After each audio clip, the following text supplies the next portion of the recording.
Hi friends, போன வீடியோவில் இந்த மீன் என்ன மீனுன்னு சொல்லியிருந்தேன். இப்போ இந்த மீன் எப்படி க்ளீன் பண்ணுறேன்னு பாருங்கள். ரொம்ப ஈஸியானது தான். இதில் பெறால் இருக்காது.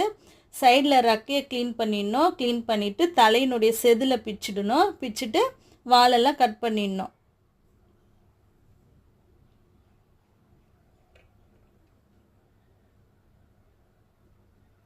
ரொம்ப ஈஸிங்க இந்த மீன், செதில் இல்லாததுனால.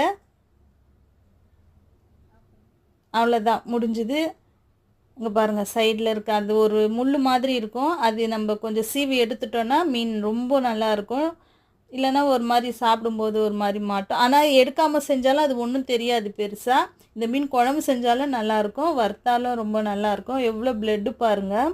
புது மீனுங்க. புது மீனில் மட்டும்தான் இந்த மாதிரி பிளட்டு நல்லா வரும். பிடிச்சிருந்தா லைக் பண்ணுங்கள். தேங்க்யூ.